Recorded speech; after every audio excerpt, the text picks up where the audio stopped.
So I think we'd like to move to the very first edition of a new segment on the Breakout, and we wanted to unveil Okay. it for you, Garrett. Yes. It's what we call Exceed Your ADP. Okay. There are a lot of players that, they get on hot streaks, they get on cold streaks. People really like them, but we haven't even played a down of football yet. We're 2 or 3 days away from NFL kickoff, and we really want to just get a temperature check on two guys as we Okay. unveil the segment. So the first guy that we want to talk about is the ever so warming Javonte Williams. Now this guy, he every single time I hear some news on this guy, I'm like, damn, like are they just going to never pass? Are they just going to give him the ball like every single play? Cuz it feels like that's how the news reports just keep going up and up and up with Javonte. And I don't right now know what his official ADP is. But Leo just took him in a Superflex Dynasty startup. I think at the very tippy top of the fourth round, or at the Okay. very last pick of the third round. So he's like, now he's getting that recognition. He's going ahead of guys like Love it. Miles Sanders. Like you're seeing rookie hype with this guy. And we've seen, on your Twitter feed and in, your videos, you have always really liked Javonte.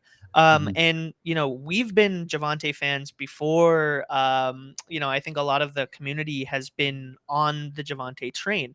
Why do you have him as your RB1 over the consensus, Najee Harris? Yeah, yeah, it was tough, and I definitely got a lot of flack for that. And ultimately, I try to be a guy that sticks with my process, and well, whoever it ends up being is who it ends up being, whether that's consensus or not. That's kind of how it worked out when I ended up having Jonathan Taylor over CEH last year. So far, that looks like it worked out pretty well. But I remember getting a lot of flack, especially from my co-hosts, that I didn't have CEH number one overall. And I had him ahead of him. But with Javonte Williams, he's a film grinder's dream. Like watching him play, he's a human bowling ball. Like the dude just does not come down easy. Like every single play, you see him running guys over, falling forward, breaking tackles. But I think that's the 10,000 or what is it, 10,000 foot, 40,000 foot view, whatever that really high view is. That's like the first thing you notice about him. But what I think makes him special is, yes, he's physical, but one, he has very good vision. Watching him in their zone scheme, he had a very good feel for the holes. And when he found the holes, he was very smooth, very good footwork in order to access those holes and then to hit them hard. So I think that was something that really excited me about him. He's at the very worst, I would say, an average pass catcher, but I would actually say he's an above average pass catcher. We saw many catches away from his body. That's usually what I like to see. I don't want to see a lot of drops, but more importantly, I want to see, can they catch the ball away from their body? And we saw him extend on several occasions where he went up and caught the football, shows that he has good hands, and then he's able to do things after it as well. His worst trait is probably his long speed, but that's one of the most overrated aspects for a running back, because very few and far between do they have opportunities for 80-yard runs. For the most part, it's how well can you do in this 10-yard, 20-yard stretch. I want to see you get chunk plays. I don't need – if you get me a 55-yard touchdown, I'm not mad. Like, I'm thrilled. That's great. But I want to see chunk plays out of you. 8 yards here, 12 yards there, 7 yards. That's what I want to see. And he can do that. He's going to constantly fall forward. And there's a lot of the intangibles with him as well. He was valedictorian of his high school class. He was, by all accounts, like a really good kid. Like, dude's like walking around campus with his Bible. Like, he's not a guy that's going to get in trouble. You don't have to worry about like the off the field stuff. And he played linebacker before, so he has that physical defensive mentality. And I think that's part of the reason he's so violent with how he plays football. And so you get some of those Marshawn Lynch vibes sometimes watching him play, because he's just he wants to make you feel it every time he plays football. And I just absolutely love it. I love how you're on this like kind of chunk yards train, because I know Ubby has this take from a while back that he got a lot of flack for. You could talk about it, Ubby, but it's he doesn't like Saquon Barkley, and it's kind of sacrilegious. I mean, you want to talk about why you don't like Saquon? I honestly, the more that we've seen Giants Twitter erupt over the last year, the more I think that I've been getting views on this video and getting hate mail and all that sort of stuff. But here's the crux of it. Whenever I watch Saquon Barkley, whenever I watch him, like even on my fantasy team, right? He was consistently one of those guys where, aside from that highlight play, the 55-yard touchdown, the 85-yard run, these ridiculously good long plays, it was like, there's this one stat in my mind that's particularly sticking out. I think this was from the opener last year against the Steelers. We were like mid fourth quarter and he had 15 rushes for 6 yards. And Yeah. I was like how do you like if this guy is supposedly one of the top 3 running backs in the NFL, right? For fantasy, for just general production, like Saquon should be doing better than this. And it's not a one-off thing. I keep seeing this.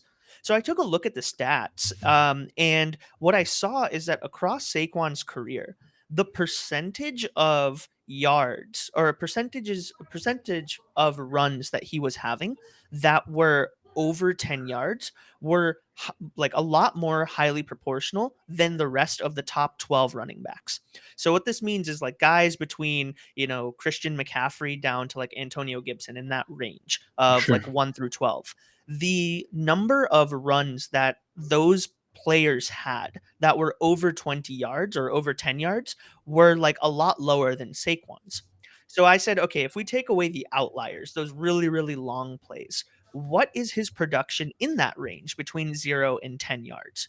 And what I found is that the average rush yardage in that range for the top 12 running backs was like a full half yard more than Saquon's, which really indicated to me that, okay, so if I want production from Saquon, I need him to like hit these home runs.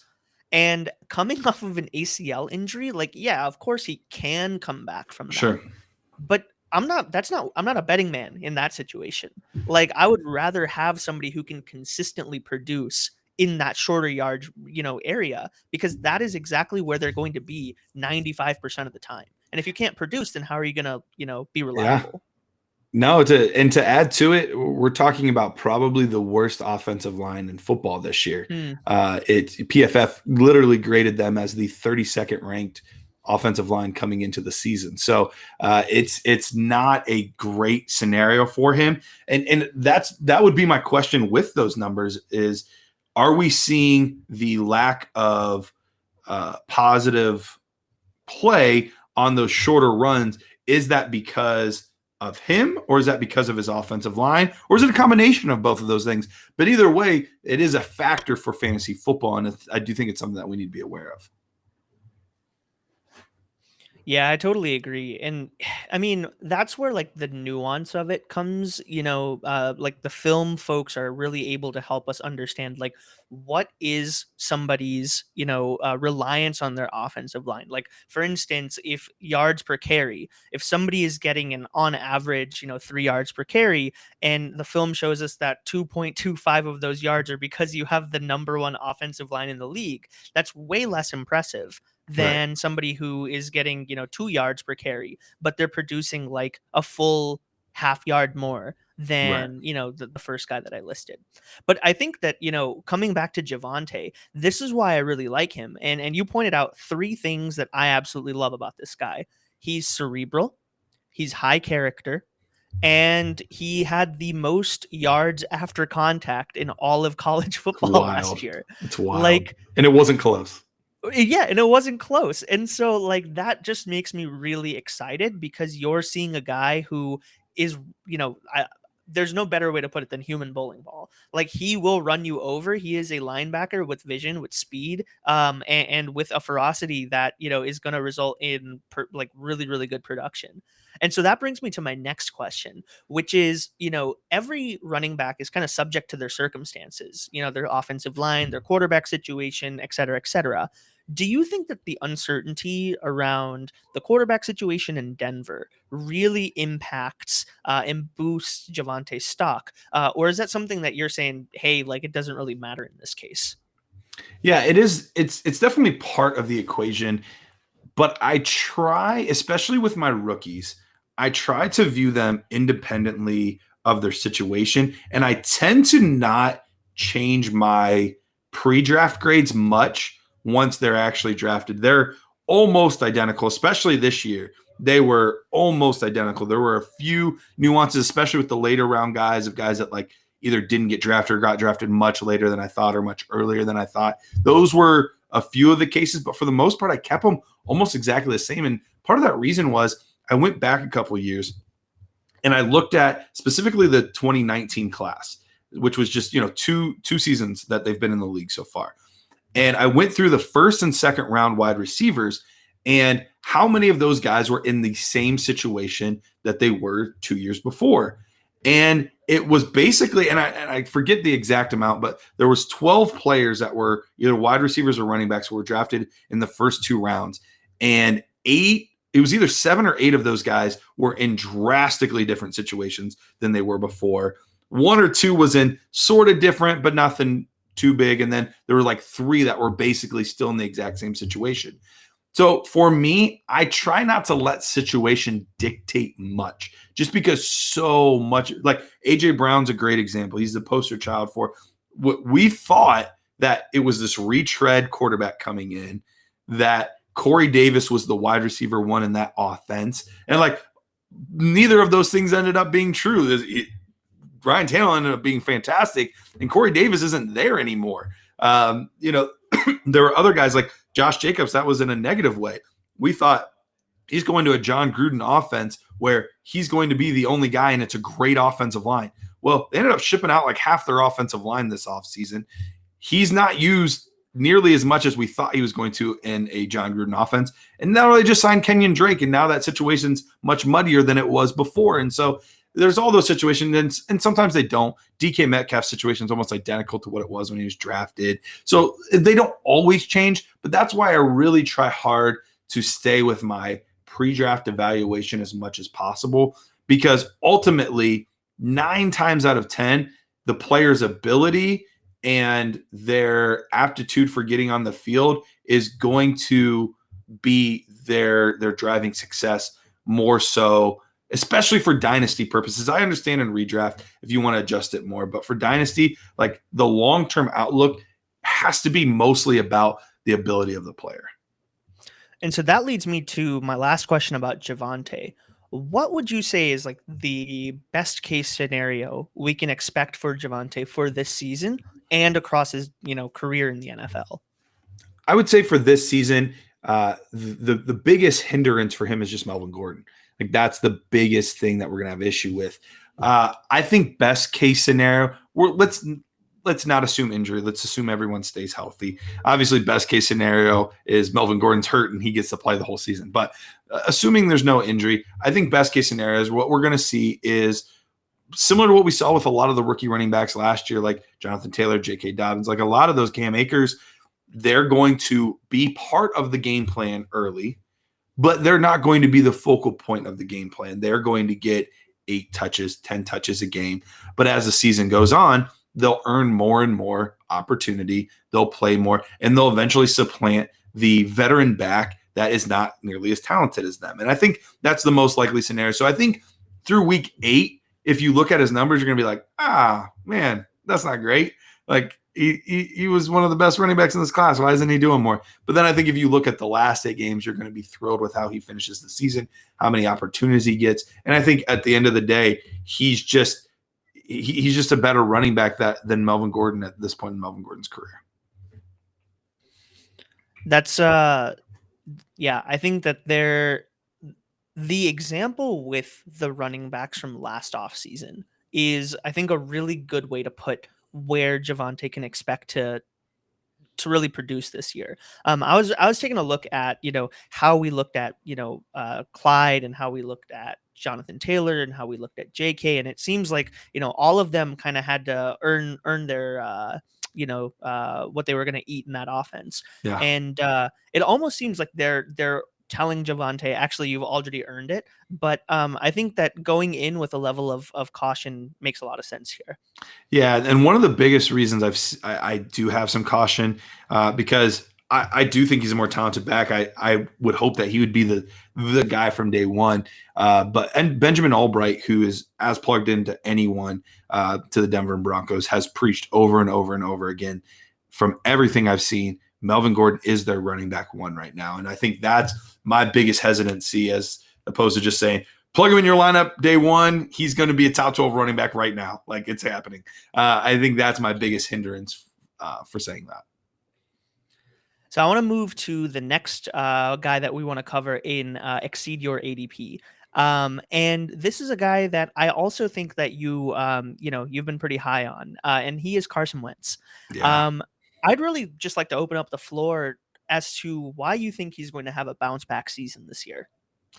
Yeah, so Carson Wentz, as bad as everything was, and I should have pulled up the numbers. Shame on me. I should have put up the numbers ahead of time. But last season, go back. You can stat check this on me, and maybe I'm a spot or two off. But last season, when everything was going as horribly wrong as it possibly could, if you take only the games that he finished, so we're not including the game where he ended up getting benched partway through for Jalen Hurts. Even though everyone talked about how terrible he was, how horrible he was, blah, blah, blah, he, on those points, on those games, he was quarterback 12. Like, he was still a quarterback 1, despite how poorly everything went there. And we're talking their offensive line was decimated.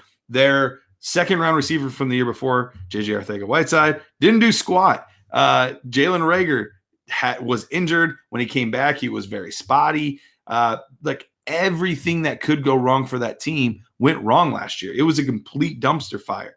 So if you're telling me that he can still perform that well in those poor of situations, now he's going back to a much healthier situation. He's going back to his old coach, his old offensive coordinator, who in his second year had him as the quarterback 6 for fantasy football purposes. Really, the only thing that I think will hold Carson Wentz back is really just injury. And that's something that we know has been a bugaboo for him. He's had trouble finishing his seasons. He's banged up here or there. That is the risk you run, but that's going to happen. That's a risk with any player. Any player can get injured at any time. So yes, am I concerned that the injury bug could absolutely bite him again? Yes, but it sounds like the foot thing has been figured out. He's on track at the moment to potentially play week 1, which is way faster than the original thought for the timetable was. They were talking about 5 to 8 to 10 weeks out, and right now he's at like 4. So, I mean, he's doing very, very well with that. And it looks like Quentin Nelson is on the same track. So they had the same surgeon do the procedure on both those guys. So I feel pretty good about him as a player. We're talking about as good, if not better, weapons than he had last year in Philly with guys like Michael Pittman Jr., T.Y. Hilton. When he's back, we're not quite sure when he's going to be back, but then a much stronger running game with Jonathan Taylor, Nyheim Hines, Marlon Mack, and one of the best offensive lines in football. So I think all of those things put together, I think he has an opportunity to, at the very least, exceed his ADP. And I think that's the biggest thing is, right, for most of the offseason, he was being taken as a borderline quarterback 3. People were taking him as the 23rd, 24th, 25th quarterback off the board, when if he does what he's done most of his career, he's going to be right around that fringe QB1 range, which is a massive jump as far as his value would say. So does his injury history not concern you at all? Like, there's obviously the injuries that he's dealing with right now with the foot. And it seems like that doesn't really, phase you very much. But what about just his predisposition to getting hurt in the middle of the season? Yeah, I would be lying if I said it didn't concern me at all. It definitely is a concern, but injuries are going to happen to players no matter what. I tend to, unless it's my elite cornerstone players, I tend to have no problem taking more risk on with a quarterback 2, or in his case, a quarterback 3 from where I drafted him most of the offseason. I have no problem taking risks there because if it doesn't pan out, I didn't really lose much. I drafted him in the 10th round of or 11th round of Superflex, whatever it was. Like I didn't really lose much. Whereas opposed to the potential reward, if going back to his old offensive coordinator and a better offensive line, better running game, similar receivers, really the only area he downgraded was at tight end. If you're telling me that his overall situation is better with his old coach, I would say that the odds are that he could replicate some of his old success. So even if but like I said, he doesn't have to get back to quarterback 6 or a top end quarterback 1. He gets me to quarterback 14. I'm thrilled, because that's way better than where I took him. So you have heard it first here. Garrett thinks that Carson Wentz has the potential to, at the very, very least, beat his ADP, his current ADP, but even replicate the success that he saw during his peak performance. And I think that you make a really, really good point in saying that given his price point, there's really only upside to a starting quarterback from there. So I love that insight. Thanks, man. He's a guy that I've been on all off season, and there's obvious risk, but the reward I think far outweighs it.